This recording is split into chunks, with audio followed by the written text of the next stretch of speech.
Welcome everyone, this is Prince Sanjeev. पिछले lecture video में देखे थे कि अगर हमारे पास मान लेते हैं 2 पॉइंट है तो हम कैसे पता करते हैं कि लाइन का वो सेम साइड है या फिर डिफरेंट साइड है। इस लेक्चर वीडियो में देखें कि अगर हमारे पास मान लेते हैं एक फिक्स लाइन है ax plus B Y plus C equal to 0, तो किसी भी पॉइंट P का इस लाइन के अबाउट इमेज या फिर रिफ्लेक्शन हम कैसे निकालते हैं देखेंगे। यहाँ पर मान लेते हैं हमारे पास लाइन है ax plus B Y plus C equal to 0 और एक पॉइंट है हमारे पास P, मान लेते हैं पॉइंट P।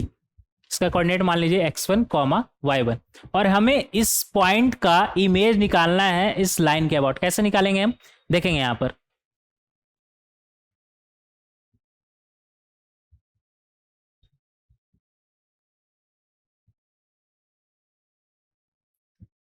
मान लेते हैं इसका इमेज है हमारा P डैश, इसका कोऑर्डिनेट मान लीजिए x2 कॉमा y2 और हमें पहले से पता है इतना तो फीस में पढ़ के आया ना, ये दोनों हमारा बराबर होगा, ये दोनों डिस्टेंस हमारा बराबर होगा। इसे मान लेते हैं r और ये 90 डिग्री भी होता है ना, तो ये क्या हो जाएगा, r क्या हो जाएगा हमारा फुट ऑफ परपेंडिकुलर। इसे मान लेते हैं हम x3 कॉमा y3, तो यहाँ पर r क्या हो जाएगा हमारा फुट ऑफ परपेंडिकुलर और हमें निकालना क्या है यहाँ पर x2 कॉमा y2 और लगे हाथ x3 कॉमा y3 निकल जाए तो और भी अच्छा है।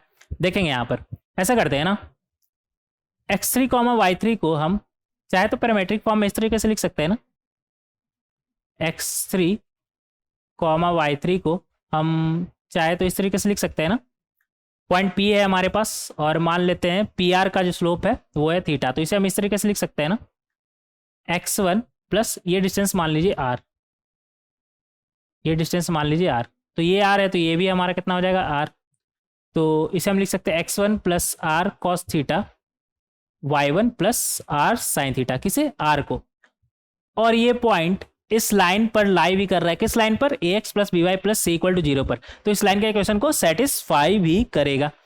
तो यहां से हमारे पास आ जाएगा a times x1 plus r cos theta plus b times y1 plus r sign theta, ये भी अच्छे से लिख लेंगे, प्लस c इक्वल टू 0। तो यहां से हमें r मिल जाएगा कैसे, आर के साथ हमारे पास क्या क्या है, ए कॉस थीटा और इधर से B sine theta, B sine theta times of R, और यहाँ पर और क्या बचेगा हमारे पास A x one plus B Y one plus C equal to 0। ऐसा करते हैं ना, इसे हम उस तरफ भेजते हैं तो उधर जाके प्लस के जगह माइनस में हो जाएगा, तो डायरेक्ट यहाँ पर इक्वल टू लगा देते हैं ना, और ये प्लस के जगह पे क्या हो जाएगा माइनस, और इसे हम उस तरफ भेजेंगे, A cos theta plus B sine theta को हम इस तरफ भेजेंगे, तो ये नीचे में आ जाएगा A cos theta plus B sine theta, ये नीचे में आ जाएगा, इधर से गायब हो जाएगा ना।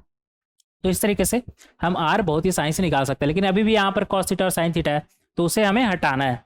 कैसे हटेगा, पी आर का स्लोप कितना है हमारा टेन थीटा और इस लाइन का स्लोप कितना है हमारा x plus B Y plus C equal to 0 है ना, तो यहाँ से हमें इसका स्लोप मिल जाएगा कितना minus A by B, Y equal to M X plus C के फॉर्म में रख के देख लीजिए से वहाँ से आपका एम क्या आ रहा है, क्या आएगा आपका माइनस ए बाई वी, और इन दोनों का प्रोडक्ट हमारा कैसा आना चाहिए -1, क्यों, क्योंकि लाइन हमारा कैसा है परपेंडिकुलर है, एक दूसरे के ऊपर परपेंडिकुलर है ना, तो टेन थीटा इंटू माइनस ए अपॉन बी का वैल्यू कितना आना चाहिए हमारा -1, तो यहाँ से टेन थीटा का वैल्यू हमारा निकल के आ गया कितना, ये माइनस माइनस तो कैंसिल, क्या बचेगा हमारे पास बी अपॉन ए, तो इसका स्लोप हमारा कितना है बी अपॉन ए, मतलब अगर इस तरीके से हम ट्राइंगल बना के देखें तो ये बी है ये ए है, तो ये कितना हो जाएगा हमारा ए स्क्वायर प्लस बी स्क्वायर, तो यहाँ से हमें कॉस थीटा मिल जाएगा ना, कॉस थीटा का वैल्यू यहाँ पे रखेंगे तो ये हमारा बनेगा माइनस ऊपर में तो A x one plus B Y one plus C और ए कॉस थीटा का जगह पे क्या रखेगा A upon under root of A square plus B square plus B sine theta हमारा कितना है B upon under root of A square plus B square, तो यहाँ पर हमें क्लियरली दिख रहा है ये क्या बन जाएगा ए स्क्वायर, आगे एक स्टेप लिख ही लेंगे यहाँ पर, माइनस ए x one plus B Y one plus C, और नीचे में क्या आ जाएगा, यहाँ पर ए स्क्वायर है और यहाँ पर बी स्क्वायर, तो ए स्क्वायर प्लस बी स्क्वायर, और डिनोमिनेटर में क्या है under root of A square plus B square, तो ये तो कैंसिल हो जाएगा कितना टाइम्स में under root of A square plus B square में, तो यहाँ से फाइनली हमारा क्या आ गया minus A x one plus B Y one plus C upon under root of A square plus B square. ये किसका वैल्यू आया हमारा? आर का। ये किसका वैल्यू आया हमारा? आर का। तो याद रखिएगा, इसे अलग से लिख ले क्या?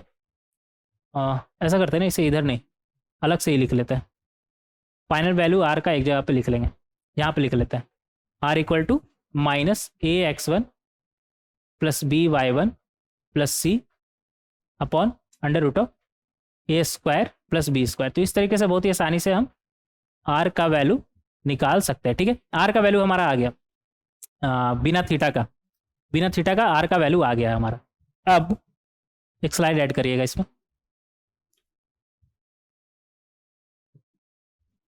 कहाँ गया?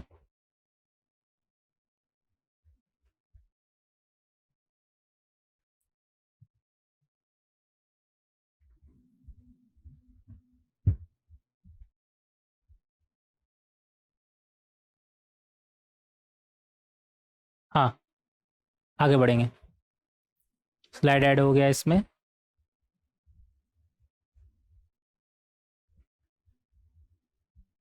हाँ सही है, आगे बढ़ेंगे। तो फाइनली हमारा आर का वैल्यू आ गया। अब हमें चाहिए क्या था?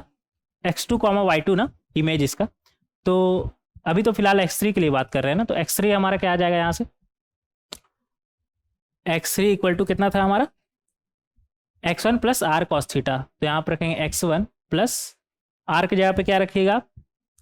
Minus A x one plus B Y one plus C upon under root of A square plus B square.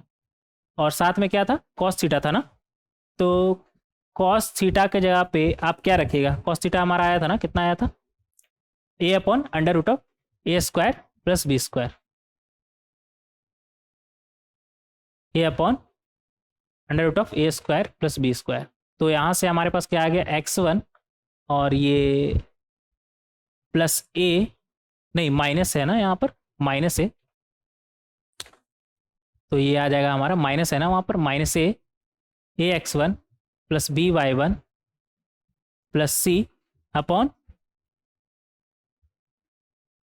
ये स्क्वायर हो जाएगा ना हमारा, तो रूट हट जाएगा, तो ए स्क्वायर प्लस बी स्क्वायर। तो यहाँ से हमारे पास आ जाएगा, एक्स वन को उस तरफ भेजिए तो क्या बनेगा हमारे पास? X three minus x one, और ए को इस तरफ भेजिएगा तो क्या बनेगा? X three minus x one upon A equal to minus A x one plus B Y one plus C upon A square plus B square. तो इस तरीके से हम निकाल लेंगे। ठीक है, सिमिलरली वाई थ्री हमारा कितना था? वाई थ्री इक्वल टू कितना था? Y one plus R sine theta.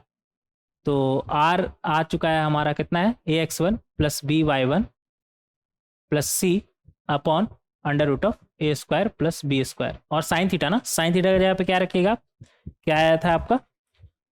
B upon under root of A square plus B square. तो यहाँ पर रख दीजिए B upon under root of A square plus B square. तो यहाँ से ये आपका आ जाएगा X one minus B A x one plus B Y one plus C upon, और ये तो स्क्वायर हो जाएगा ना, तो क्या बनेगा? A square plus B square, root हट जाएगा। तो इस तरीके से हम लिख सकते हैं। तो फाइनली यहाँ से क्या आ गया हमारा? ये वाई वन था ना, ये वाई वन था, वाई वन को उस तरफ भेजिए तो ये बनेगा हमारा Y three minus Y one, और बी को नीचे भेजिएगा तो ये बनेगा Y three minus Y one upon B equal to कितना है हमारा? माइनस ए x one plus B Y one plus सी अपॉन ए स्क्वायर प्लस बी स्क्वायर। अच्छा, ये दोनों में सेम ही चीज़ आया ना राइट हैंड साइड, तो इन दोनों को कंबाइनली लिख सकते हैं क्या? हाँ लिख सकते हैं। क्या बन जाएगा हमारा? X three minus x one upon A equal to y three minus Y one upon B equal to minus A x one plus B Y one plus C upon A square plus B square. तो इस तरीके से बहुत ही आसानी से हम इसे लिख सकते हैं। अब इसे रटना है क्या? नहीं, बिल्कुल नहीं, बस समझ लीजिए तो समझ में आ जाएगा। रटना नहीं है इसे, मतलब याद तो रखना ही है, क्योंकि आप बार बार ये थोड़ी निकालिएगा, ये तो आपको याद तो रखना है। याद कैसे रखिएगा? देखिएगा यहाँ पर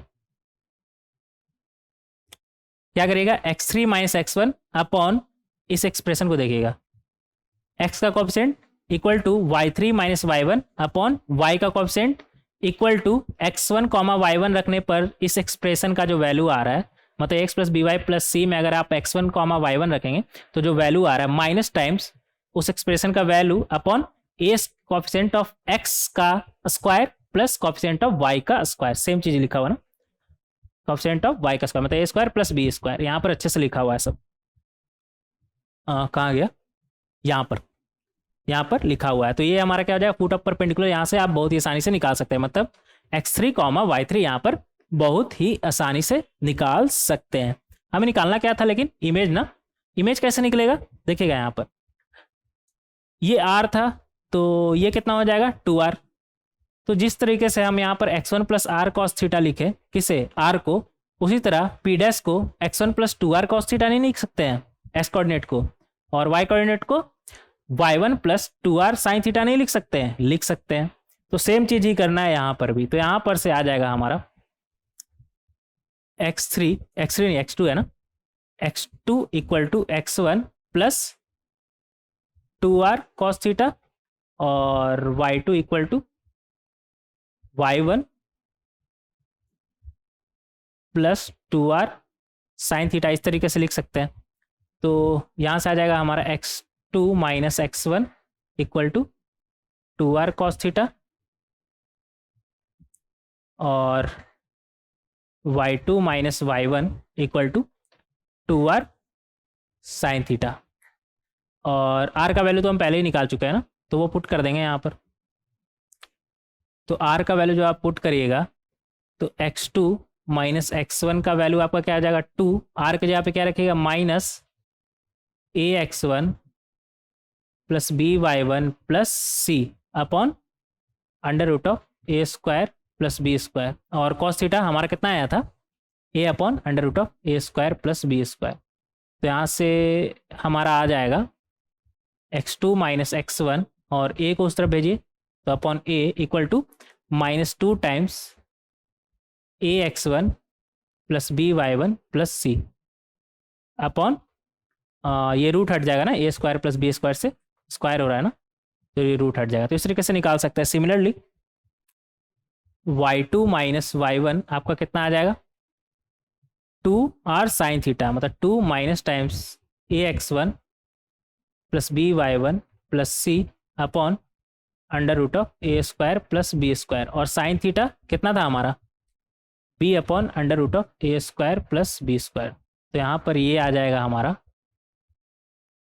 यहाँ से आ जाएगा हमारा y2 माइनस y1 और b को उस तरफ भेजिए तो upon b equal to same चीज़ ही आ जाएगा क्या, ax1 plus by1 plus c upon ए स्क्वायर प्लस बी स्क्वायर। इन दोनों को कंबाइनली नहीं लिख सकते हम, क्या लिख सकते हैं, दोनों का आरएचएस सेम है ना, तो यहाँ से हम बोल सकते हैं x2 minus x1 upon a equal to y2 minus y1 upon b equal to minus 2 times ax1 plus by1 plus c upon A square plus B square. तो इस तरीके से बहुत ही आसानी से हम इसे लिख सकते हैं। एक चीज़ यहाँ पर ध्यान देने वाला बात यह कि इसके पहले हम क्या निकाल लेते हैं, फुट ऑफ परपेंडिकुलर, और ये तो इमेज ही निकल गया। दोनों में अंतर क्या है, बस ये 2 का, यहाँ पर 2 नहीं था, कहाँ गया, हाँ यहाँ पर 2 नहीं था, यहाँ पर 2 है, और यहाँ पर x3 y3 के जगह पे आप x2 y2 रख दीजिए तो सेम ही चीज़ लिखा हुआ है, 2 ऐड कर दीजिए और x3 y3 की जगह पे x2 y2 रख दीजिए तो सेम ही चीज़ लिखा हुआ है। तो दोनों में ज़्यादा अंतर नहीं है, यहाँ पर सब अच्छे से लिखा हुआ है। और याद कैसे करना है, जो हमें निकालना है, जैसे मान लेते हैं ये x1 कॉमा y1 है और p मान लीजिए, और हमें मान लीजिए इसका इमेज निकालना है। क्या करेंगे, ये सबसे पहले इसे मान लेंगे x2 कॉमा y2 और क्या करेंगे x2 minus x1 upon a y2 minus y1 upon b equal to minus 2 times x1 comma y1 रखने पर इस एक्सप्रेशन का जो वैल्यू आ रहा है, मतलब x plus B Y plus C का जो वैल्यू आ रहा है वो upon A square plus B square. A क्या है यहाँ पर कोएफिशिएंट ऑफ x और b क्या है यहाँ पर कोएफिशिएंट ऑफ y। इस लाइन का इक्वेशन क्या है, x plus B Y plus C equal to 0। तो इस तरीके से बहुत ही आसानी से आप इमेज और फुट ऑफ परपेंडिकुलर निकाल सकते हैं। तो आपको जो क्वेश्चन में पूछेगा आप उसी हिसाब से जवाब दीजिएगा। अगर आपको इमेज पूछा होगा तो ये 2 साथ में रहेगा, और इमेज नहीं सिर्फ फुट ऑफ परपेंडिकुलर पूछा होगा तो वहाँ पे 2 साथ में नहीं रहेगा, यहाँ पर 2 नहीं है, क्लियरली देख सकते हैं यहाँ पर। तो इस तरीके से बहुत ही आसानी से हम समझ सकते हैं, लेकिन जब तक क्वेश्चन नहीं करेंगे कुछ भी समझ में आएगा नहीं। क्वेश्चन नहीं करेंगे तो कंसेप्ट क्लियर नहीं होगा ना, तो क्वेश्चन करेंगे। अब देखेंगे यहाँ पर क्वेश्चन नंबर 1। क्वेश्चन नंबर 1 में हमसे क्या बोल रहा है, in triangle ABC equation of, अच्छा ट्राइंगल का बात हो रहा है ना, बना ही लेते हैं यहाँ पर, ट्राइंगल का बात हो रहा है तो बना लेते हैं। ABC, ठीक है। आगे क्या बोल रहा है, equation of perpendicular bisector of side AB। अच्छा, इसका परपेंडिकुलर बाइसेक्टर का इक्वेशन बोल रहा है कितना, x माइनस वाई प्लस 5, ठीक है। परपेंडिकुलर बाइसेक्टर मतलब ये और ये बराबर होगा। और आगे क्या बोल रहा है, and perpendicular bisector of AC is x plus 2y, ठीक है। ये कितना बोल रहा है हमसे, इसका equation x plus 2y equal to 0, ठीक है। Find the equation of BC का इक्वेशन हमें निकालना है। और ए के बारे में कुछ बोल रहा है क्या, हाँ 1, -2 दिया हुआ है, ठीक है। आगे बढ़ेंगे, 1, -2 ए हमें दिया हुआ है। अच्छा, यहाँ पर ध्यान देने वाला बात ये है कि ये परपेंडिकुलर बाइसेक्टर है ना, तो एक तरीके से मिरर जैसा काम करेगा। तो ए का जो इमेज होगा वो क्या होगा, बी। देख सकते हैं ना यहाँ पर, ये और ये हमारा बराबर है और ये परपेंडिकुलर भी है, तो एक तरीके से ये मिरर जैसा काम कर रहा है ना। तो बी यहाँ पर क्या हो जाएगा, ए का इमेज। तो इसे मान लेते हैं अल्फा कॉमा बीटा, जो निकालना है उसे क्या मान लेंगे, अल्फा कॉमा बीटा। सिमिलरली यहाँ पर इसे मान लीजिए आप अल्फा बीटा मान लीजिए ना, तो गामा डेल्टा मान लीजिए, ठीक है। तो इस तरीके से मान सकते हैं। कैसे निकालेंगे, क्या करते हैं, अल्फा माइनस कितना है 1 अपॉन कॉफिशिएंट ऑफ x कितना है 1 इक्वल टू बीटा -2 है ना, तो बी +2 हो जाएगा, माइनस +2 हो जाएगा, अपॉन कॉफिशिएंट ऑफ y कितना है हमारा -1 इक्वल टू -2 टाइम्स इमेज निकाल रहे हैं ना, तो -2 टाइम्स 1, -2 यहाँ पर रखिए, इसमें 1, -2 रखिए, तो ये बनेगा 1 +2 हो जाएगा +5 अपॉन 1 का स्क्वायर -1 का स्क्वायर, 1 का स्क्वायर प्लस -1 का स्क्वायर। तो यहाँ से ये आ जाएगा हमारा, ये कितना आ जाएगा हमारा 5 + 2 6 + 1 7 और इंटू 2 -14 और -14 अपॉन 1 का स्क्वायर प्लस 1 का स्क्वायर कितना हो जाएगा 2, मतलब -7। ये हमारा कितना है, अच्छा ये 8 है, -8 आ जाएगा ना। ये 5 + 2 7 + 1 8, ठीक है, ये -8 आ गया। तो यहाँ से अल्फा का वैल्यू नहीं आ जाएगा, ये 1 को उस तरफ भेजेंगे तो -8 ही रहेगा, और -8 + 1 कितना आ जाएगा हमारा -7। तो यहाँ से अल्फा का वैल्यू आ गया -7, और सिमिलरली बीटा का वैल्यू कितना हो जाएगा -1 × -8 कितना हो जाएगा 8, 8 - 2 6, तो ये आ गया हमारा 6। ये कितना आ गया हमारा 6, तो ये हो गया हमारा -7, 6।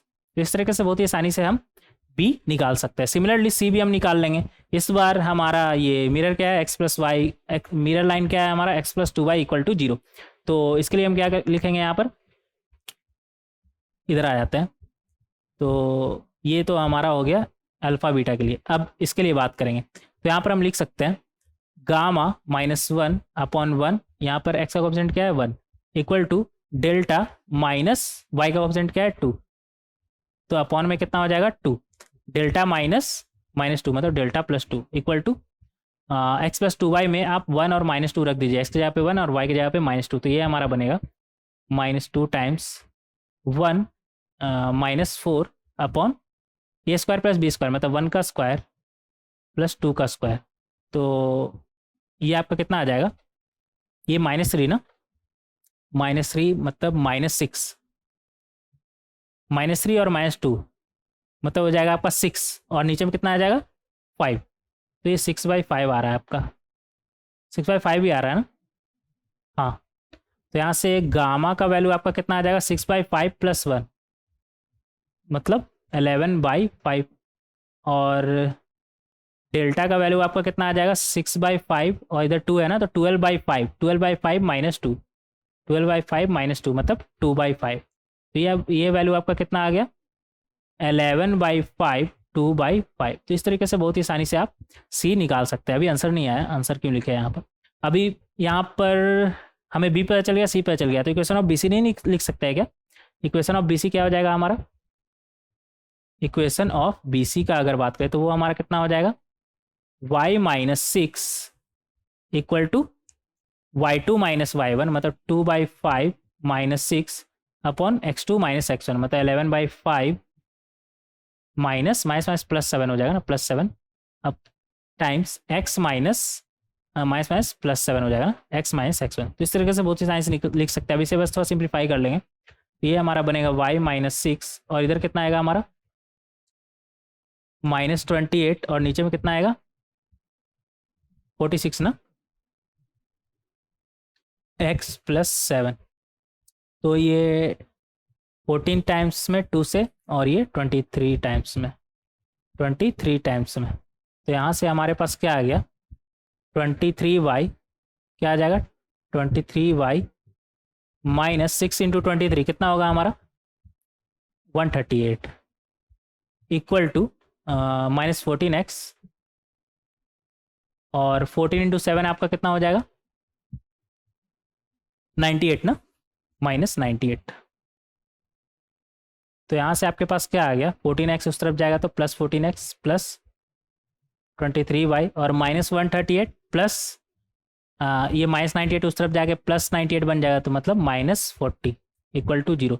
तो इस तरीके से आप बहुत ही आसानी से निकाल सकते हैं। कितना आ गया 14x plus 23y minus 40 equal to 0। तो इस तरीके से बहुत ही आसानी से आप आंसर निकाल सकते हैं क्वेश्चन नंबर 1 का। आगे बढ़ेंगे क्वेश्चन नंबर 2। क्वेश्चन नंबर 2 में हमसे क्या बोल रहा है, इन ट्राइंगल ए बी सी, ठीक है, एक ट्राइंगल बोल रहा है हमारे पास ए बी सी, बना लेते हैं a b c, equation of angle bisector of angle b. अच्छा, एंगल बाइसेक्टर बी बोल रहा है, कितना बोल रहा है x minus y plus 5 equal to 0 and angle bisector of angle c is x plus 2y equal to 0। अच्छा, ये कितना बोल रहा है हमारा x plus 2y equal to 0। यहाँ पर ये दोनों क्या है angle bisector, 2y equal to 0। और अच्छा, ये पिछले क्वेश्चन से कुछ मिलता जुलता है ना। हाँ, यहाँ पर x माइनस वाई प्लस 5 हमारा क्या था परपेंडिकुलर बाइसेक्टर, यहाँ पर बस क्या है एंगल बाइसेक्टर। सिमिलरली यहाँ पर x प्लस 2y हमारा क्या था परपेंडिकुलर बाइसेक्टर, यहाँ पर क्या है c का एंगल बाइसेक्टर। ठीक है, बस इतना ही अंतर है। ए भी हमारा सेम है क्या, हाँ ए भी सेम है 1 कॉमा माइनस 2। यहाँ पर एक बात समझने लायक है, क्या देखेंगे यहाँ पर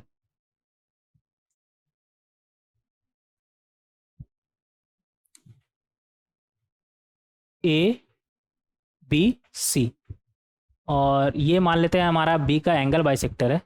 अगर हम यहाँ पर ए का इमेज निकालें और मान लेते हैं वो आ रहा है हमारा ए डैश, ठीक है, मान लेते हैं वो आ रहा है हमारा ए डैश, इसको कनेक्ट कर देते हैं बी से ए डैश। तो हमें पता है कि ये और ये हमारा बराबर होगा, और ये 90 डिग्री होता है ना, ये 90 डिग्री होता है, वो दिख नहीं रहा है लेकिन ये बराबर होता है। तो ये साइड और ये साइड और मतलब ये हमारे इसको कुछ नाम दे दे, क्या डी नाम देते हैं, ए डी और डी ए डैश हमारा बराबर होगा, पता है हमें, और बी डी कॉमन हो गया, और ये 90 डिग्री। तो यहाँ पर ये तो हमारा कॉन्ग्रुएंट ट्राइंगल हो गया ना, कौन सा ए डी बी और A dash D B congruent triangle हो गया ना। तो ये एंगल और ये एंगल बराबर हो जाएगा, और ये एंगल कितना था हमारा b/2, एंगल बाइसेक्टर था ना, तो ये एंगल कितना b/2। और तो सिमिलरली ये एंगल भी हमारा कितना हो जाएगा, मतलब ये पूरा का पूरा एंगल हमारा कितना हो जाएगा b/2। लेकिन ये इतना ही b/2 था और ये पूरा बोल रहा है b/2, मतलब ये जो एंगल है हमारा ये कितना है 0 डिग्री, ये 0 डिग्री हो गया ना, मतलब जो ए डैश है वो BC पर ही लाई कर रहा है। तो यहाँ पर समझने वाला बात क्या है कि जो ए का इमेज है वो BC पर लाई करेगा, ए का जो इमेज है वो BC पर लाई करेगा। कब, जब हम इमेज किसके अबाउट निकाले, एंगल बाइसेक्टर के अबाउट इमेज निकाले तब। ठीक है, तो यहाँ पर जो ए का इस एंगल बाइसेक्टर के अबाउट आप इमेज निकालेंगे, कहाँ गया, यहाँ पर जब आप इमेज निकालेंगे तो वो आपका मान लेते हैं डी, वो किस पे लाई करेगा BC पर, और इसके अबाउट भी आप निकालेंगे तो वो भी किस पे लाई करेगा BC पर, मान लेते ई। तो यहाँ पर जो डी है वो आपका BC पर लाई करेगा, इतना समझिए।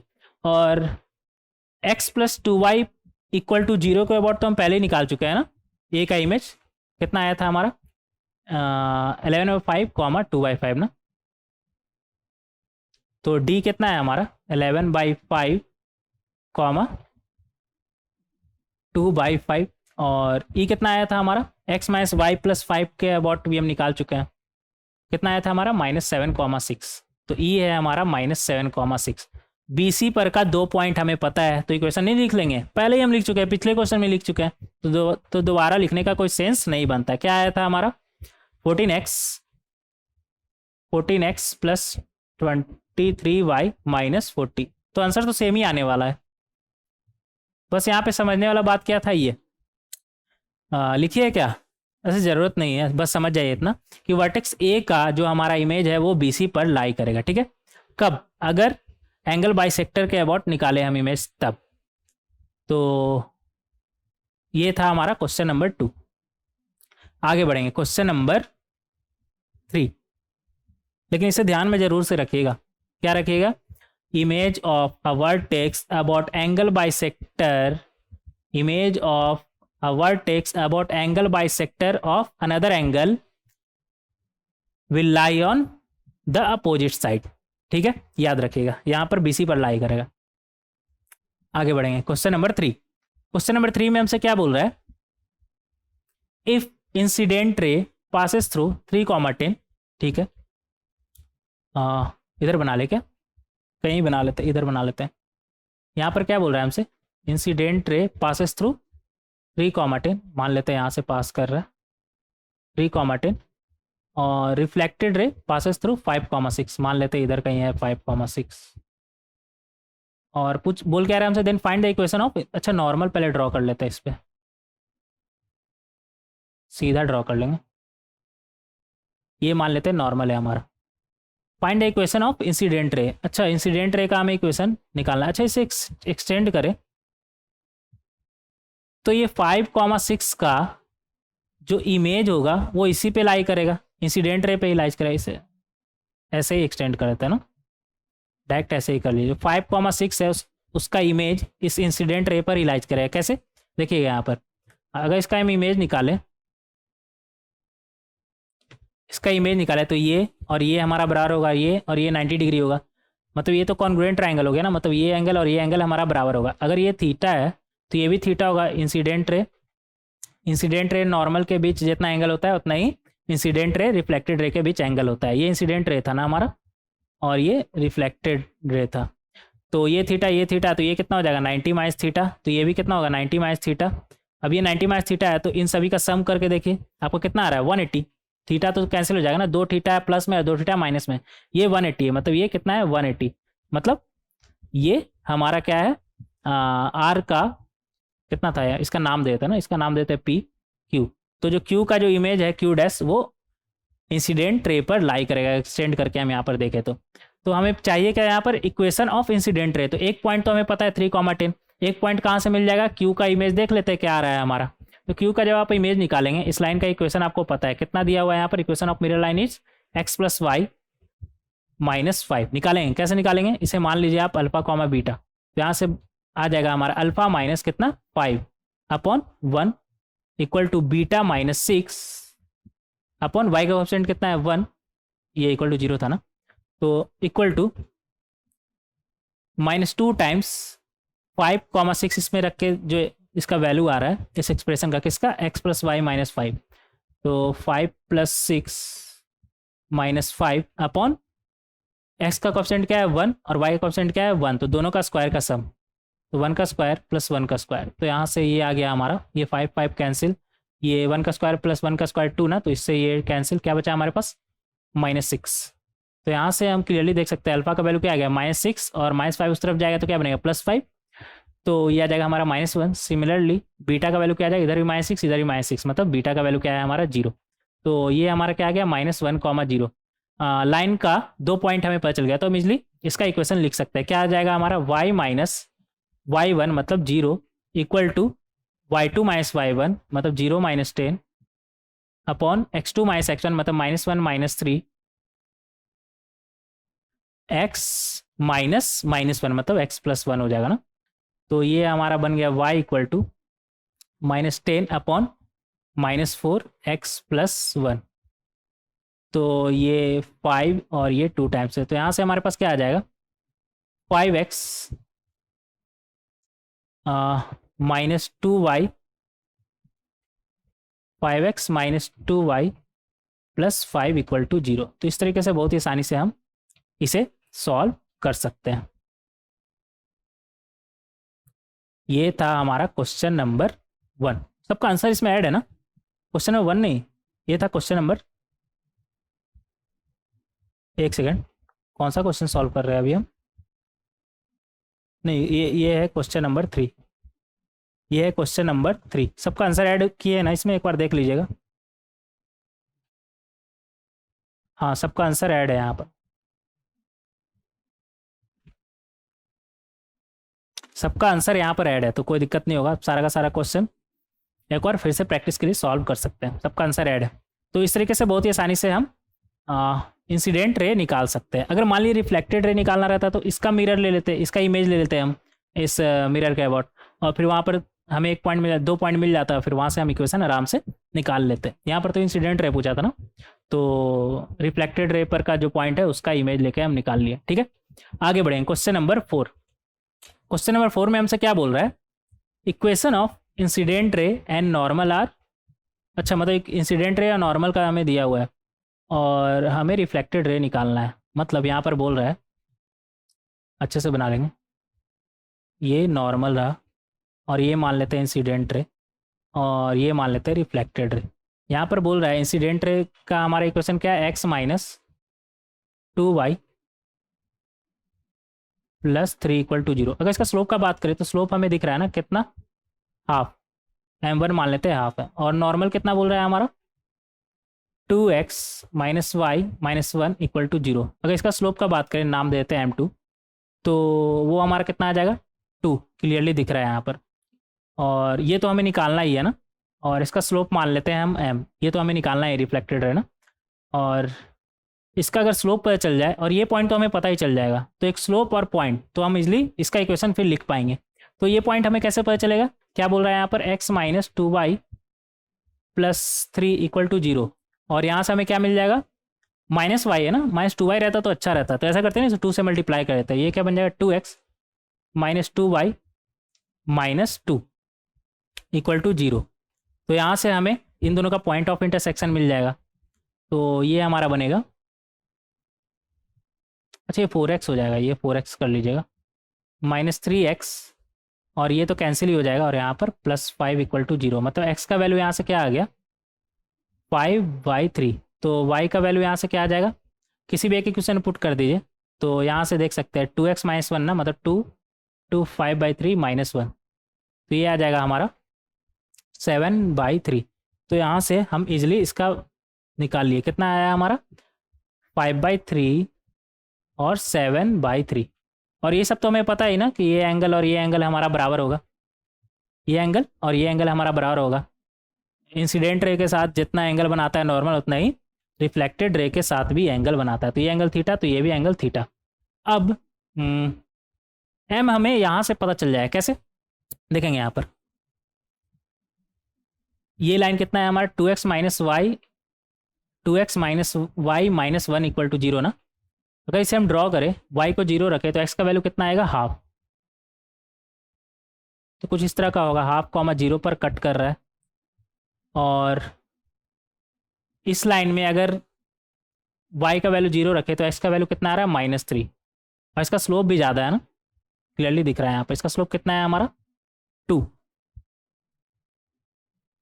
नहीं इसका स्लोप कम है, इसका स्लोप 2 था ना, तो ये -3, 0 से होकर गुजरेगा, और ये 5/3, 7/3 पे इसको कट करेगा। ये वैल्यू कितना होगा बता सकते हैं, अगर x का वैल्यू आप 0 रखें तो y का वैल्यू कितना आ जाएगा 3/2 ना, तो ये होगा आपका 0, 3/2। हालांकि इससे कोई मतलब नहीं है, तो इस तरीके से आप आगे ड्रॉ करें।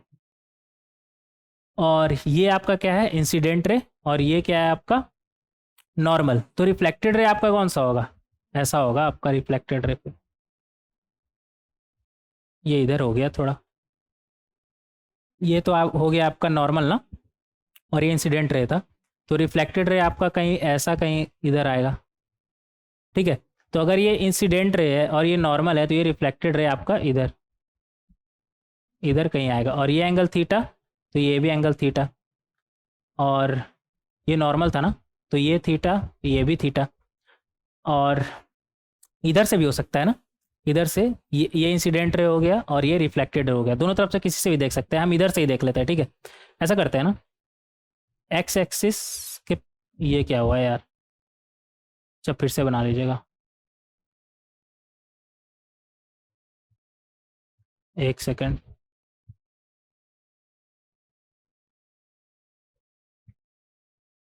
हाँ, ये रहा आपका रिफ्लेक्टेड। अब ऐसा करिए, एक्स एक्सिस और वाई एक्सिस के पैरेलल ऐसे लाइन बना लीजिए, ठीक है।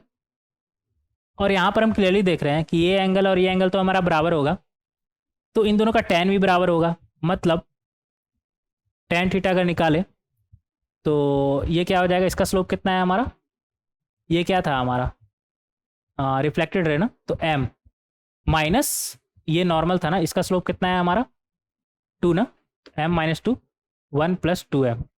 अच्छा, यहाँ पर ध्यान रखिएगा कि ऐसे तो जब हम एंगल निकालते हैं तो वो मॉड लगाते हैं, लेकिन यहाँ पर मॉड नहीं लगा रहे, क्यों? क्योंकि हमें पहले से पता है कि इसका स्लोप ज़्यादा है, इसका स्लोप ज़्यादा है, तो डायरेक्ट आप ऐसे लिख सकते हैं।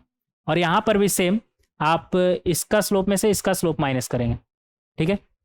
इसका ज़्यादा है तो ये नॉर्मल, नॉर्मल का कितना था स्लोप हमारा 2, तो 2 माइनस इसका कितना है हमारा इंसिडेंट रे का हाफ, इधर आ जाते हैं, half upon 1 plus 2 into half, इस तरीके से करेंगे, ठीक है। मॉड लगाने का जरूरत नहीं है, डायरेक्ट यहाँ पर हमें फिगर से दिख रहा है। सबसे ज़्यादा, सबसे बड़ा स्लोप किसका है, इसका रिफ्लेक्टेड का, फिर इंसिडेंट, और फिर नहीं रिफ्लेक्टेड का, फिर नॉर्मल, फिर इंसिडेंट। ये इंसिडेंट रे है, ये नॉर्मल है, और ये रिफ्लेक्टेड रे है, हमें क्लियरली दिख रहा है। नॉर्मल इंसिडेंट का तो आपको डायरेक्ट यहाँ से ही दिख रहा होगा ना, कि नॉर्मल का स्लोप ज़्यादा है 2 है, और इसका कितना है हाफ। तो इस तरीके से हम निकाल सकते हैं। तो यहाँ से हमारे पास क्या आ जाएगा, m minus 2 upon 1 plus 2m, और ये आ जाएगा आपका 4 माइनस 1 3, और नीचे में कितना आ जाएगा 4, और 2 और 2 तो कैंसिल हो जाएगा, मतलब 3/4 आ गया। तो यहाँ से आ जाएगा आपका 4m minus 8 equal to 3 plus 6m। तो यहाँ से आ जाएगा आपका 4m उस तरफ जाएगा तो कितना हो जाएगा 2m इक्वल टू -11। तो यहाँ से m का वैल्यू -11/2, इस तरीके से आप निकाल सकते हैं, ठीक है। अब स्लोप हमें पता चल गया, कितना आ गया हमारा -11/2, और एक पॉइंट पता है, तो इसलिए हम लाइन का इक्वेशन नहीं लिख सकते क्या, एक स्लाइड ऐड करें क्या, सही रहेगा, एक स्लाइड ही ऐड कर लेते हैं।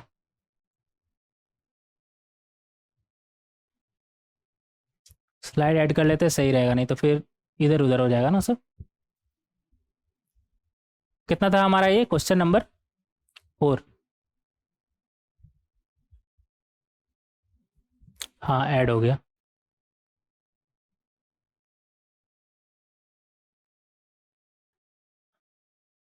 हाँ, तो पॉइंट हमारे पास कितना है, पॉइंट है, एक पॉइंट है हमारे पास 5/3 और कॉमा 7/3, और स्लोप कितना आया हमारा -11 बाई कितना था 2, 2 ही आया था या 3 आया था, हाँ 2 आया था।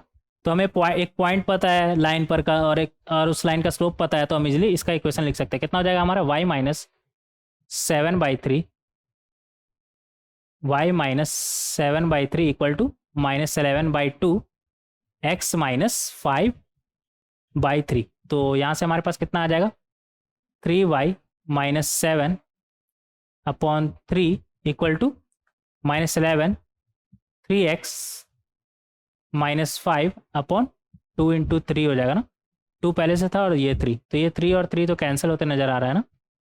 तो यहाँ से आ जाएगा हमारे पास, ये 2 उस तरफ जाएगा तो क्या बनेगा 6y minus 14 equal to -33x plus 55, 11 into 5 55। तो यहाँ से आ गया हमारे पास 33x प्लस 6y और 55, और ये कितना हो जाएगा -69 ना, इक्वल टू 0। अच्छा, इन सभी में अगर हम 3 से डिवाइड करें तो ये क्या बन जाएगा 11x, और ये क्या बन जाएगा 2y, और ये कितना बन जाएगा हमारा 2, 3 से डिवाइड किया ना 23, 11x प्लस 2y माइनस 23। तो इस तरीके से आप रिफ्लेक्टेड रे निकाल सकते हैं। ये 23 वगैरह आता है तो मुझे अच्छा नहीं लगता है, और चेक करें क्या आंसर 2y माइनस 23, कुछ दिक्कत तो नहीं है ना इसमें, -29 आ रहा है, -29 था क्या, 11x प्लस 3y -29, हमारा कितना आया, हमारा तो दूसरा है, हमारा 11x प्लस 2y माइनस 23 आया ना, कुछ गलती किया क्या हमने, और 3y -7 इधर -11, 3x -5 ये 3 कैंसिल,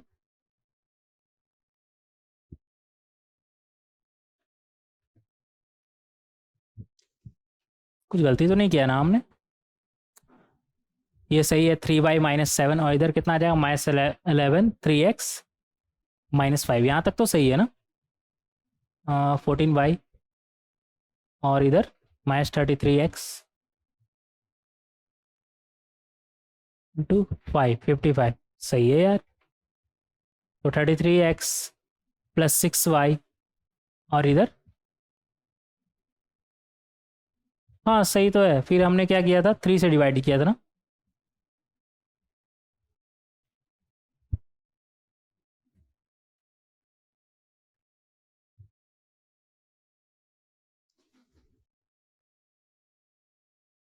हाँ सही तो है हमारा आंसर। 3 से अगर आप डिवाइड करिएगा तो ये 11 हो जाएगा, 11 टाइम्स, और ये 2y-23। मुझे तो कुछ दिक्कत नहीं लग रहा है यहाँ पर। एम स्लोप हमारा सही आया था ना? m-2 अपॉन नॉर्मल का स्लोप 2 ही है, तो 1 + 2m, 4m -8। नहीं यार सही है सब कुछ, ये आंसर गलत लिखा हुआ है फिर। यहाँ इसके बाद तो कोई दिक्कत नहीं है ना? स्लोप -11/2 सही है, 7/3, तो यहाँ से आ जाएगा 3y-7। पॉइंट तो सही आया होगा हमारा, 11 -11/2, तो ये आ जाएगा हमारा 3y-14 = -36। सही लग रहा है मुझे, आंसर मैच नहीं कर रहा है फिर क्यों? आ,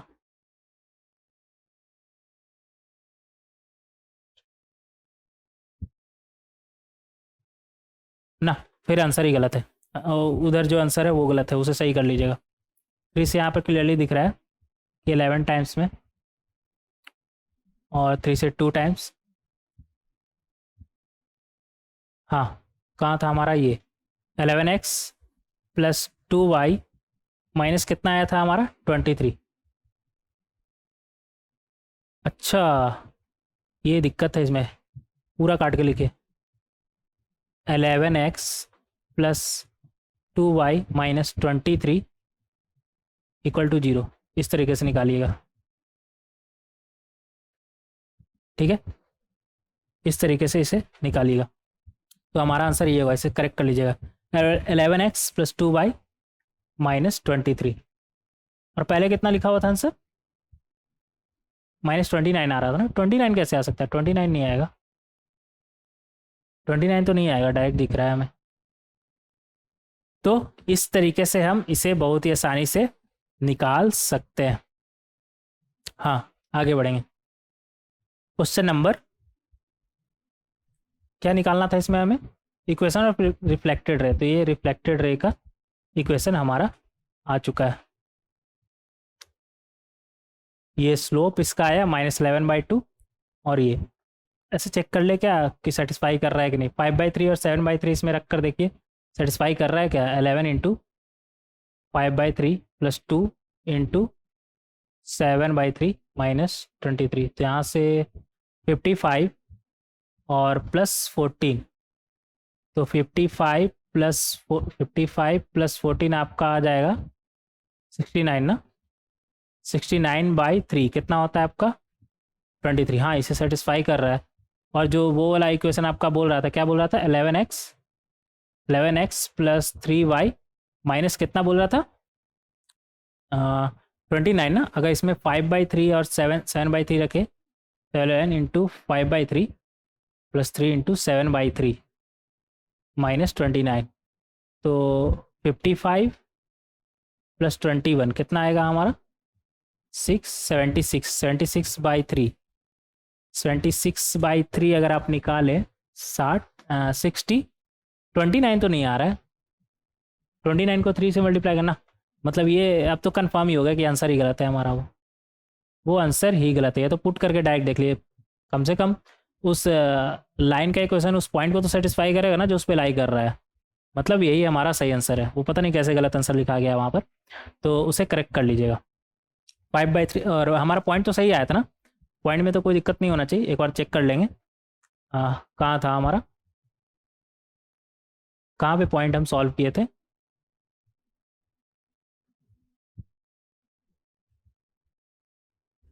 हाँ इधर इधर, तो एक था x-2y+3 और इसे 2 से मल्टीप्लाई किए, तो ये हो गया हमारा 5। तो यहाँ से 5/3 सही है, और y का वैल्यू हमारा आ जाएगा 2 × 5/3 - 1। 10 - 3 से, हाँ पॉइंट भी सही है, मतलब आंसर वहाँ पे गलत लिखा हुआ है।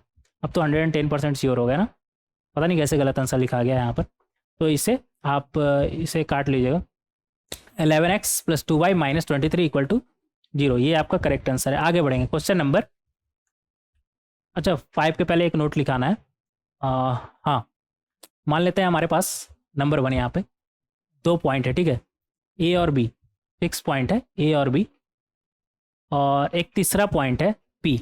अगर मान लेते हैं कि ये तीनों अगर लीनियर नहीं रहा तो ये तो ट्राइंगल फॉर्म कर देगा ना, और ट्राइंगल के केस में हमें पता है कि पी ए प्लस पी बी का सम क्या आएगा हमारा, greater than A b, sum of two sides is greater than third side. ये तो ट्राइंगल के केस में हम पढ़ते आए ना। ये कब, जब पी ए और बी हमारा नॉन लीनियर हो, नॉन लीनियर या फिर बोल दीजिए ट्राइंगल फॉर्म कर रहा हो, ठीक है। तो P A plus P B हमारा ग्रेटर देन ए बी होगा कब, जब पी ए बी हमारा नॉन लीनियर होगा तब। और अगर मान लेते हैं पी इसी पे आ गया तो क्या होगा, अगर मान लेते हैं पी इसी पे आ गया, मतलब ये ए है ये बी है, तो अगर पी इसी पे आ गया तो P A plus P B हमारा क्या हो जाएगा, ए बी।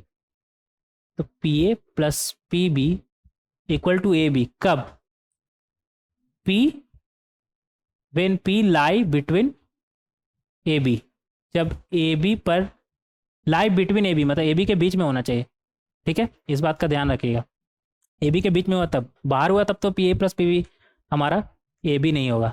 तो यहाँ से हम कुछ कंक्लूजन ड्रॉ कर सकते हैं क्या, हाँ क्या, पी ए प्लस पी बी,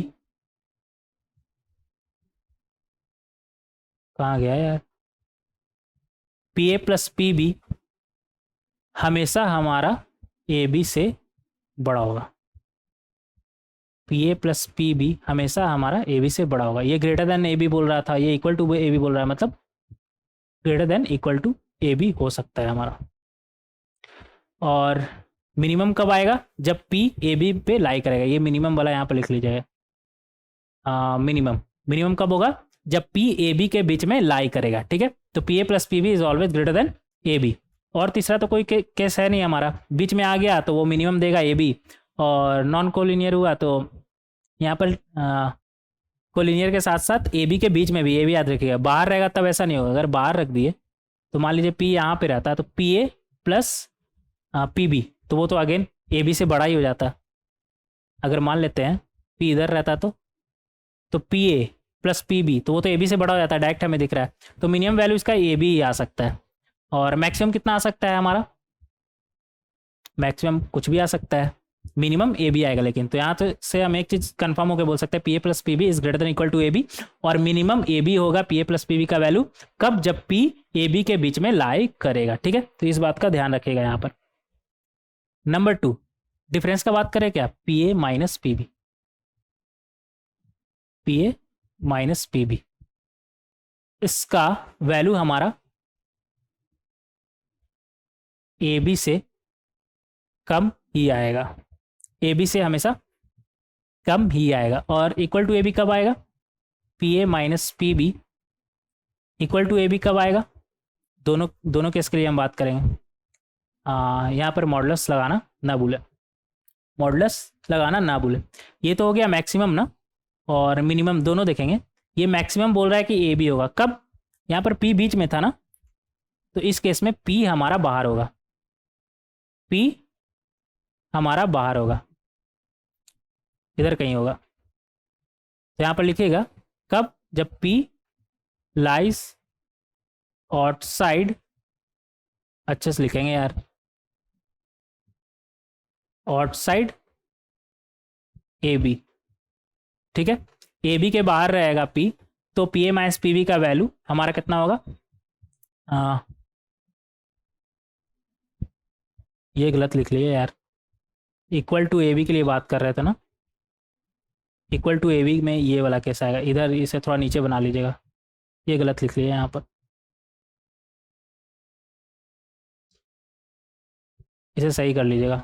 ये तो लेस देन ए बी होगा, लेकिन एग्जैक्टली पी बी कब होगा, जब p lies outside a B, और यहाँ पर ए बी मैक्सिमम है ना हमारा, मैक्सिमम के लिए बात कर रहे हैं यहाँ पर, वहाँ पर तो मिनिमम के लिए बात किया था ना, यहाँ पर लेस देन है ना हमारा, तो लाइज आउटसाइड ए बी, तो आउटसाइड ए बी बोले तो अगर ये ए है ये बी है तो पी कहीं इधर होगा, ठीक है, लीनियर कोलिनियर होगा, और इधर या फिर इधर भी हो सकता है, P A minus P b, फिर आपका कितना आएगा ए बी, यहाँ पर क्लियरली देख सकते हैं पी ए माइनस पी बी, ये पूरा क्वांटिटी यहाँ से यहाँ तक में ये हो गया आपका पी बी, और इसमें आप माइनस करेंगे पी ए, तो आपका इतना ही बचेगा ना, ए बी ही ना बचेगा। हाँ, तो यहाँ पर आप क्लियरली देख सकते हैं कि मैक्सिमम वैल्यू उसका कितना हो सकता है ए बी, और कब आएगा, जब p lies outside a b, ठीक है, तो P A minus P B का मैक्सिमम वैल्यू जो ए बी है वो कब आएगा, जब पी बाहर होगा, ए बी के बीच नहीं, ए बी के बाहर, और कहीं पे हुआ तो फिर वो ए बी से कम ही आएगा।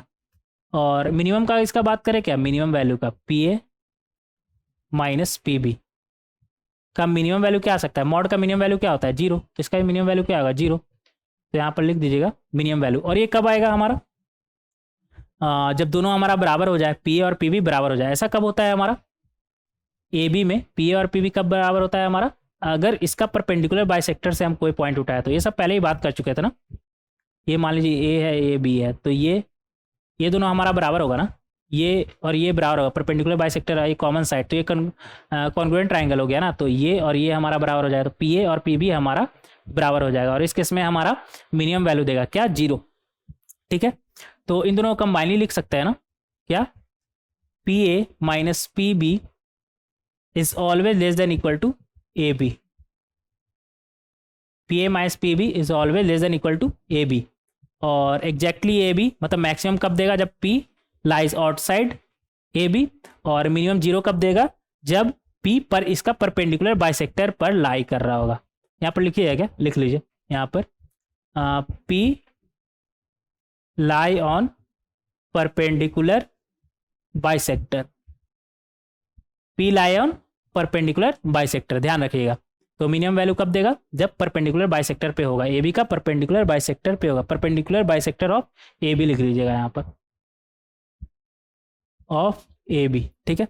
तो यहाँ पर दो तीन चीज है बस, P A plus P B is greater than A B, तो हमें पहले से पता था, sum of two sides is greater than third side triangle में, और इक्वल टू ए बी मतलब ये अपना मिनिमम कब देगा, जब पी इन दोनों के बीच में लाई करेगा। तो इस तरीके से हम इसे समझ सकते हैं, बस ये दोनों पॉइंट आप याद रखिए, P A plus P B is greater than equal to A B, और modulus of P A minus P B is always less than equal to A B, तो इस बात का ध्यान रखिएगा। आगे बढ़ेंगे, find the coordinate of point P on the line 3x + 2y + 10 = 0 such that number 1 number 2 number 3। तो number 1 का अगर बात करें, यहाँ पर क्या बोल रहा है, P A plus P B is minimum, तो हमें पहले से पता है P A plus P B minimum कितना आता है हमारा, ए बी, कब, जब पी ए बी के बीच में होता है, मतलब p lie between A B. तो यहाँ पे अगर ए बी के बीच में लाई करेगा तो डायरेक्ट हम ए बी बोल सकते हैं। अगर पी ए बी के बीच में लाई करेगा, ए कितना बोल रहा है हमारा 4,2 ना, और बी कितना बोल रहा है हमारा 2,4, और पी इन दोनों के बीच में कब लाई करेगा, जब ये लाइन खुद इन दोनों के बीच में होगा, क्योंकि ये पी तो हमारा इस लाइन पर ही है ना, तो इसके बीच में होगा तब।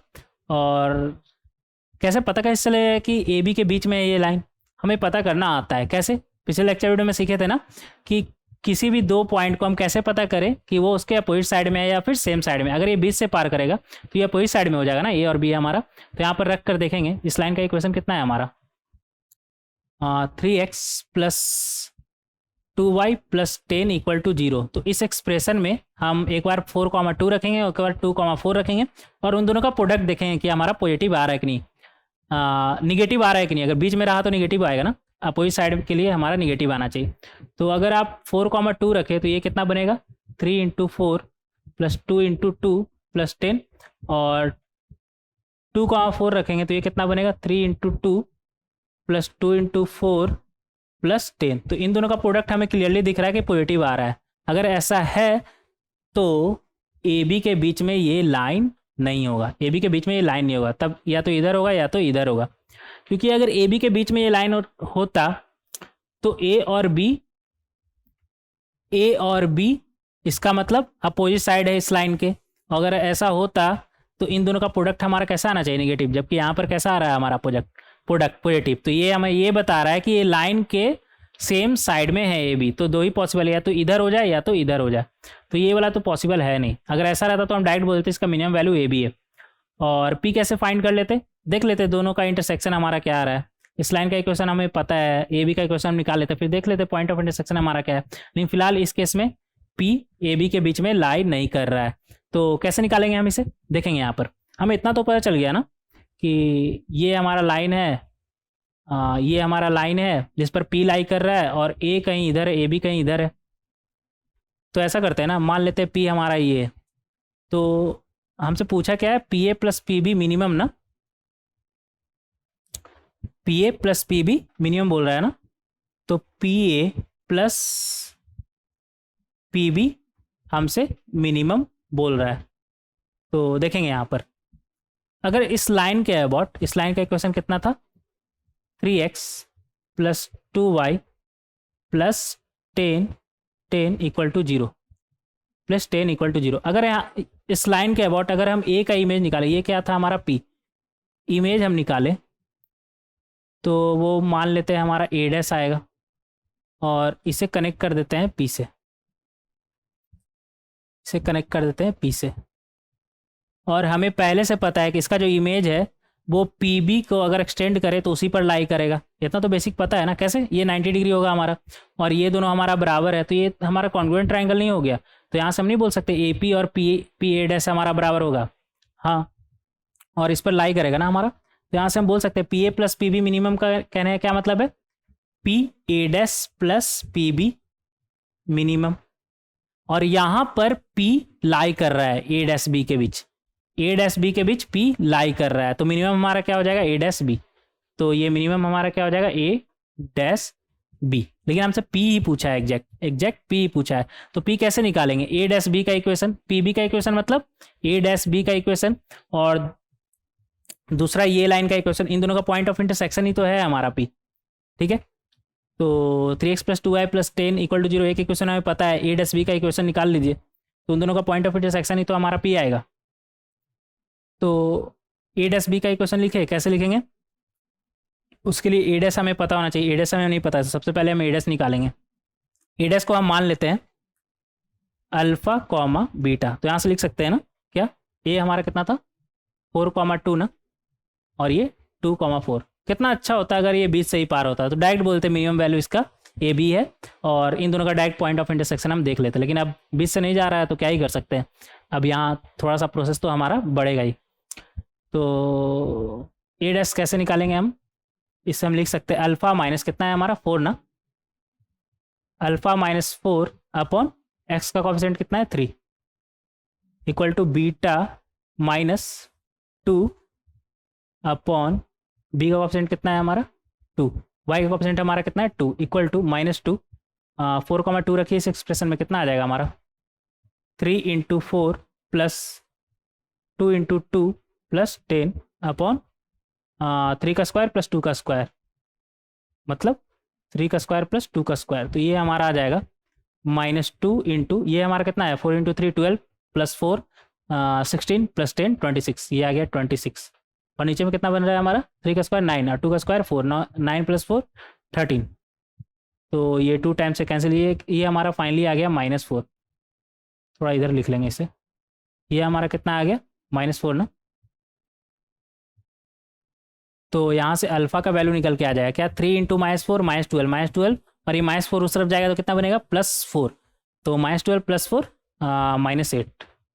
और यहाँ से बीटा का वैल्यू हमारा कितना आ जाएगा -4 और +2 कितना आ जाएगा हमारा -2। तो ये वैल्यू हमारा आ गया। ये हमारा आ गया पॉइंट कितना, -8 और -2, नहीं यहाँ पर कुछ ये हमारा कितना था, -4 ना था, तो -8 और ये -2 तरफ जाएगा तो +2, तो -8 +2 -6 आ जाएगा, ये तो -6 आ जाएगा ना। ये -6 आ जाएगा हमारा। तो अल्फ़ा कॉमा बीटा हमारा कितना हो गया, -8 -6। तो इस तरीके से बहुत ही आसानी से हम ए डैश निकाल सकते हैं। अब हमें ए बी का, ये स्लाइड ऐड है क्या, हाँ ऐड ही है, तो कोई दिक्कत नहीं है। अब हमें ये लाइन का इक्वेशन कितना था, 3x + 2y + 10 = 0 ना, 3x + 2y + 10 = 0। और ए डैश बी का इक्वेशन हमें लिखना है, इसका इक्वेशन हमें पता नहीं है, तो इसका तो पहले इक्वेशन लिखना पड़ेगा ना। तो एक पॉइंट है हमारे पास -8, -6, और दूसरा पॉइंट हमारे पास क्या है, 2,4, 2,4। तो बहुत ही आसानी से हम इक्वेशन लिख सकते हैं। क्या हो जाएगा, यहाँ पर लिखेंगे इक्वेशन, नीचे लिख ले क्या, यहाँ पर लिखते हैं equation of a dash b कितना आ जाएगा हमारा, y - 4 = 4 - +6 हो जाएगा, और 2 - +8 हो जाएगा ना। y - 4 = x this times x - 2। तो यहाँ से आ जाएगा हमारे पास, ये तो 10 है, नीचे भी 10 है, तो ये तो कैंसिल हो जाएगा ना पूरा। तो यहाँ से आ गया हमारे पास y = x + 2। ठीक है, इस लाइन का इक्वेशन क्या आ गया हमारा, इस लाइन का इक्वेशन क्या क्या आ गया हमारा, y = x + 2। अब हमें इन दोनों लाइन का पॉइंट ऑफ इंटरसेक्शन निकालना है, वही ना है हमारा p। तो y = x + 2 बोल रहा है ना, इसमें पुट कर देंगे, तो ये हमारा बनेगा 3, इधर कर लेते हैं 3 × 3x, y की जगह पे क्या रखेंगे, x + 2 + 10, ये हमारा क्या बन जाएगा, = 0। तो यहाँ से हमारे पास x का वैल्यू कितना आ जाएगा, ये बनेगा 5x + 14 = 0। तो यहाँ से x का वैल्यू आ जाएगा हमारा -14/5। तो y का वैल्यू क्या है, x + 2 ना, मतलब -14/5 + 2, तो ये आ जाएगा -4/5। तो ये हमारा p क्या आ गया, ये p क्या आ गया हमारा, -14/5, -4/5। ठीक है, तो इस तरीके से बहुत ही आसानी से तो नहीं बोलेंगे हम, थोड़ा सा तो प्रोसेस इसमें इन्वॉल्व हुआ, बीच में रहता तो ज़्यादा बढ़िया रहता, लेकिन लाइन ही अब ए बी से साइड में पार हो रहा है, तो क्या ही कर सकते हैं उसमें। तो यहाँ पर मिनिमम वैल्यू हमारा क्या आ जाएगा, निकाल के देख लीजिएगा, पी मिल गया ना हमें, तो पी ए और पी बी निकाल के देख लीजिएगा। तो ए डैश बी, वैसे तो हम ए डैश निकाले थे ना, तो ए डैश हमें पता है, बी पता है, डायरेक्ट आप निकाल सकते हैं, मिनिमम वैल्यू वहाँ से आपका निकल जाएगा। ठीक है, तो हमें मिनिमम वैल्यू तो पूछा नहीं है, कोऑर्डिनेट ऑफ पी पूछा है, तो हमसे जितना पूछा है हम उतना ही काम करेंगे। आप चाहे तो निकाल सकते हैं, ए डैश आपको पता है, बी पता है, ए डैश बी कैलकुलेट कर लिए डिस्टेंस फार्मूला से। तो इस तरीके से बहुत ही आसानी से हम इसका फर्स्ट पार्ट सॉल्व कर लिए, p a + p B is minimum. अब हमसे आगे क्या बोल रहा है, P a - p B is maximum. तो इधर आ जाते हैं, p a - p b maximum पूछ रहा है ना। तो इन जनरल तो हमें पता है P a - p b maximum कितना होता है हमारा, ए बी, और ये कब होता है, जब ए बी के बाहर हो पी, ए बी के बाहर हो पी, मतलब ऐसा केस। और यहाँ पर तो हमें डायरेक्ट दिख रहा है ना कि ये बाहर ही है, तो ये मान लीजिए हमारा लाइन है, ये ए और ये बी है, तो यहाँ पर तो हमें डायरेक्ट दिख रहा है कि बाहर ही है। तो ए बी का इक्वेशन और इसका इंटरसेक्शन देख लेते हैं, पी कहीं इधर होगा। तो ये लाइन का हमें इक्वेशन तो पता है ना, 3x + 2y + 10। तो यहाँ पर तो बाहर पॉसिबल है, तो पी ए - पी बी हमारा क्या हो जाएगा, ए b. P a - p B का मैक्सिमम वैल्यू हमारा क्या हो जाएगा, ए बी। ये तो पहले देखें, तो जब ए बी के बाहर हो, तो ये लाइन का इक्वेशन लिख लेते हैं हम, ए बी का, और इसका ए बी का इक्वेशन लिखे थे ना हम, नहीं ए बी का इक्वेशन अभी नहीं लिखे हैं, तो ए बी का इक्वेशन लिख लेंगे, और ये इस लाइन का इक्वेशन हमें दिया हुआ है, और इन दोनों का पॉइंट ऑफ इंटरसेक्शन ही हमारा पी आएगा। और मैक्सिमम वैल्यू अगर जहाँ तक बात है, वो हमारा क्या आ जाएगा, ए बी। तो ए और बी हमें दोनों ने पता है, अगर आप सिर्फ मैक्सिमम वैल्यू आपको निकालना है, तो ए बी डिस्टेंस फार्मूला से हम निकाल सकते हैं, लेकिन हमसे पॉइंट पी पूछा है, तो इन दोनों का पॉइंट ऑफ इंटरसेक्शन निकालना ही पड़ेगा। तो यहाँ पर इक्वेशन ऑफ ए बी पहले लिखेंगे, आगे इधर ही लिख ले क्या, इधर ही लिख लेते हैं, हो जाएगा इधर तो बढ़िया। इक्वेशन ऑफ, नहीं तो ऐसा करते हैं ना, आगे लिखते हैं ना, ऐड कर लेंगे नहीं तो slide. Equation of a b कितना हो जाएगा हमारा, ए हमारा कितना था 4,2 और बी कितना था 2,4, यही था ना हमारा, एक बार चेक कर लेंगे। हाँ यही था हमारा। तो ए बी का इक्वेशन हमारा क्या बनेगा, y माइनस मान लेते हैं ये पॉइंट हम पकड़ ले रहे हैं, तो y-2 equal to m, m कितना आएगा आपका 4-2 अपॉन 2-4, 2-4 x-4। तो इस तरीके से हम ए बी का इक्वेशन बहुत ही आसानी से लिख सकते हैं। तो ये हमारा कितना हो गया, यहाँ से आ जाएगा y-2 इक्वल टू 4-2 2 और 2-4 -2 x-4, तो ये तो -1 हो गया ना। तो यहाँ से आ जाएगा y इक्वल टू -x +4 और ये -2 सब जाएगा तो +2 बन जाएगा ना। तो ये आ गया हमारा -x, y का वैल्यू क्या आ गया यहाँ से, y -x +6, ठीक है। तो इक्वेशन ऑफ ए बी हमारा ये आ गया क्या, y इक्वल टू -x +6, और दूसरा लाइन हमारा क्या था 3x + 2y, 3x + 2y कितना था +10 इक्वल टू 0। हमें इन दोनों का पॉइंट ऑफ इंटरसेक्शन निकालना है, तो ऐसा करते हैं ना, इसका y का वैल्यू उठा के इसमें रख देते हैं x के टर्म में। तो ये हमारा बनेगा 3x + 2, y के जगह पे क्या रखेंगे -x +6। यहाँ पर तो सही आया ना सब हमारा, इसमें कुछ गड़बड़ तो नहीं है ना, देख लीजिएगा एक बार। y-2 x-4 सही है, और स्लोप के लिए हम क्या किए 4-2 अपॉन 2-4, ठीक है, 4-2 अपॉन 2-4, तो ऊपर 2 आएगा और नीचे -2 आएगा, तो ये माइनस, ठीक है, -+2 सही है, कोई दिक्कत नहीं है। तो यहाँ से ये आ गया हमारा +10 इक्वल टू 0। तो यहाँ से हमारे पास आ जाएगा फाइनली 3x - 2x x और 6 + 2 6 × 2 12 और +10 22, और उस तरफ जाएगा तो क्या बनेगा -22। x निकल गया, y नहीं निकल जाएगा, y हमारा कितना था माइनस टाइम्स ऑफ x +6, तो ये आ गया हमारा 28। तो पॉइंट पी हमारा निकल चुका है, क्या कितना आया -22, -28, -22, तो पी पॉइंट हमारा कितना आ चुका है -22, -28। तो इस तरीके से बहुत ही आसानी से हम, आसानी से नहीं, इसमें भी थोड़ा तो दिमाग लगा ही, इसका सेकंड पार्ट हम सॉल्व कर सकते हैं। आगे देखेंगे थर्ड पार्ट,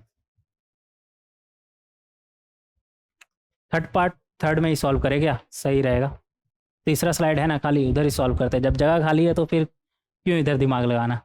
वैसे थर्ड पार्ट था क्या हमारा, P A minus P B is maximum, नहीं मिनिमम, ये मैक्सिमम तो सेकंड पार्ट था ना, P A minus P B is minimum. तो P A minus P B का मिनिमम बोल रहा है ना, हाँ मिनिमम, मिनिमम वैल्यू कितना हो सकता है हमारा 0, और कब होगा, इन जनरल अगर बात करें तो कब होगा, जब P परपेंडिकुलर बाइसेक्टर पे होगा, P lie on perpendicular bisector, अच्छे से लिख लेंगे, ऑफ ए बी।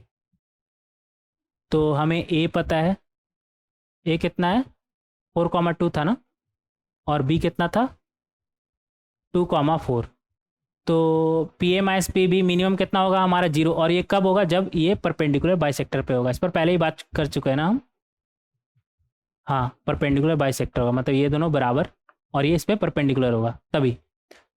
तो इस तरीके से निकाल सकते हैं, ठीक है। अब दूसरा यहाँ पर क्या था हमारा, और ये P इस लाइन पर भी होना चाहिए ना, coordinate of P on the line इतना, तो 3x + 2y, 3x + 2y मान लेते कहीं इधर से पार हो रहा है। तो हमें किसका पॉइंट ऑफ इंटरसेक्शन चाहिए यहाँ पर, एक तरह से परपेंडिकुलर बाइसेक्टर और इस लाइन का, ये लाइन हमारा कितना था 3x + 2y, अब तो याद हो गया ना इतना बार करने पर, 3x + 2y + 10 था ना, पर मैच कर लीजिएगा, 3x + 2y + 10 इक्वल टू 0, हाँ ये है हमारा लाइन। तो इसका और परपेंडिकुलर बाइसेक्टर का पॉइंट ऑफ इंटरसेक्शन ही हमारा क्या होगा P, क्योंकि इन दोनों का में कॉमन पॉइंट हमें निकालना है ना। तो कैसे निकालेंगे परपेंडिकुलर बाइसेक्टर, देखिएगा यहाँ पर ये पॉइंट निकाल सकते हैं क्या, इस पॉइंट को मान लेते हैं C, निकल जाएगा क्या, ये परपेंडिकुलर बाइसेक्टर है ना, तो ये मिड पॉइंट हो गया हमारा। तो इसका कोऑर्डिनेट निकालेंगे, कितना हो जाएगा 4 + 2/2 मतलब 6/2 3, और 2 + 4/2 मतलब 6/2, ये भी 3। तो ये पॉइंट 3,3। और इसका स्लोप कितना है, ए बी का स्लोप कितना है, इक्वेशन ऑफ ए बी लिखे थे ना हम अभी, इक्वेशन ऑफ ए बी निकाले थे ना, -1 है। इसका स्लोप कितना है, -1। ए बी का स्लोप कितना है, -1। और इसका स्लोप मान लेते हैं m है, तो इन दोनों का प्रोडक्ट हमारा कितना आना चाहिए, मतलब m इंटू -1 हमारा कितना आना चाहिए, -1। क्यों, क्योंकि ये दोनों एक दूसरे के ऊपर परपेंडिकुलर है, तो परपेंडिकुलर लाइन का अगर स्लोप का हम प्रोडक्ट निकाले तो वो हमारा कैसा आना चाहिए, -1। तो यहाँ पर क्लियरली देख सकते हैं कि m का वैल्यू क्या आ गया, 1। तो हमें इस लाइन का स्लोप पता है, एक पॉइंट पता है, तो इसका इक्वेशन नहीं लिख लेंगे, तो इक्वेशन ऑफ परपेंडिकुलर बाइसेक्टर, ये राइटिंग बहुत ख़राब है यार मेरा, ये तो गलत बात है, फिर से लिखेंगे। राइटिंग मेरा इतना ख़राब था नहीं, अब हो गया, पता नहीं क्यों। लिखेंगे equation of perpendicular bisector of a b, कितना हो जाएगा हमारा, ये क्या हो रहा है, कितना हो जाएगा हमारा, इधर आ जाता है, y माइनस कितना है हमारा 3 ना, 3 इक्वल टू m स्लोप हमारा कितना आया था 1, x माइनस x1 मतलब 3। तो यहाँ से हमारे पास आ गया, अच्छा ये 3 और 3 तो कैंसिल ना, क्या बचा हमारे पास y = x। तो ये इसका इक्वेशन हमारा आ चुका है कितना, y = x। और इसका इक्वेशन हमें पता है कितना, 3x + 2y + 10 = 0। तो इन दोनों का पॉइंट ऑफ इंटरसेक्शन कैसे निकालेंगे, y = x में रख दीजिए, तो ये बनेगा 3x प्लस y की जगह पे x रखेंगे ना, +2x + 10 = 0। तो यहाँ से आ गया 5x + 10 = 0। तो x का वैल्यू कितना आ जाएगा, -10/5 मतलब -2, और जितना y था उतना ही x था। तो यहाँ से हम बोल सकते हैं, यहाँ से बोल सकते हैं कि y का वैल्यू क्या आ जाएगा, y = x है ना, मतलब y = -2। तो ये जो पॉइंट है हमारा p वो कितना हो गया, -2, -2। तो इस तरीके से बहुत ही आसानी से हम इस क्वेश्चन को सॉल्व कर सकते हैं। अच्छा क्वेश्चन था ये, पूरा का पूरा कंसेप्ट बेस्ट था, और इसका चांस अच्छा खासा आने का यार। मेंस में अगर पूछा तो यही पूछेगा पी ए प्लस पी बी का मिनिमम वैल्यू बताइए, मैक्सिमम वैल्यू बताइए। लेकिन थोड़ा डेप्थ में पूछना है ना, तो वो एडवांस वाले पूछेंगे, और बढ़िया क्वेश्चन बनेगा इस पर। अच्छा क्वेश्चन था, इससे चांस रहता है कि थोड़ा चांस रहता है कि एडवांस में भी इससे इस कंसेप्ट पे टच करे क्वेश्चन को, ठीक है। तो ये याद रखिएगा, बढ़िया था। सबसे अच्छा था इसका फर्स्ट पार्ट। नॉर्मली कोई क्या सोच के जाएगा, P A plus P B minimum क्या आएगा, ए बी, और ए बी निकाल के जाएगा और आंसर आ जाएगा उसका गलत, और साथ में माइनस मार्किंग अलग ही लेके जाएगा। तो एक्चुअल में पी ए प्लस पी बी का मिनिमम वैल्यू क्या आएगा, ए डैश बी, और ए डैश क्या है, ए का इमेज, ठीक है। तो ये सब ध्यान रखिएगा यहाँ पर, इसलिए क्वेश्चन प्रैक्टिस करना बहुत ही ज़रूरी होता है, क्योंकि थ्योरी अलग होता है और क्वेश्चन प्रैक्टिस करना अलग बात है। आप थ्योरी कितना भी पढ़ लीजिए, क्वेश्चन प्रैक्टिस नहीं करें तो सारा का सारा बेकार है। क्योंकि एक्चुअल में मतलब थ्योरी हो गया ना, मतलब खाना कैसे बनाते हैं का किताब, और क्वेश्चन लगाना मतलब हो गया ना कि एक्चुअल में आप खाना बना रहे हैं, ठीक है। तो एक्चुअल में जब खाना बनाएंगे तब आपको पता चलेगा कि कितना नमक डालना था, कितना क्या डालना था, कितना पानी डालना था, कितना फ्राई करना था, सब कुछ। तो क्वेश्चन लगाना मतलब एक्चुअल में खाना बनाना, और थ्योरी पढ़ना मतलब वही किताब पढ़ना है कैसे खाना बनेगा। दोनों ज़रूरी है, किताबें पढ़ेंगे तभी तो बनाएंगे, लेकिन दोनों ज़रूरी है। तो इस तरीके से सबका आंसर दिया हुआ है ना, यहाँ पर इधर आ जाते हैं, सबका आंसर यहाँ पर दिया हुआ है। और इसका ये करेक्ट कर लीजिएगा, 11x + 2y - 23 = 0, इसका करेक्ट कर लीजिएगा आंसर आप। तो इस तरीके से सारा का सारा क्वेश्चन हम सॉल्व कर सकते हैं। नेक्स्ट लेक्चर में देखें कि अगर हमारे पास मान लेते हैं ट्राइंगल है, ठीक है, तो इसका एंगल हम कैसे निकालते हैं, ठीक है। इसका एंगल कैसे निकालेंगे हम देखेंगे नेक्स्ट लेक्चर वीडियो में। और कंकरेंसी ऑफ लाइंस, मतलब अगर लाइन हमारा कंकरेंट है, मतलब एक ही पॉइंट से सब पास कर रहा है लाइन, तो वो कैसे पता करेंगे वो देखेंगे नेक्स्ट लेक्चर वीडियो में। मिलते हैं नेक्स्ट लेक्चर वीडियो में। Thank you everyone.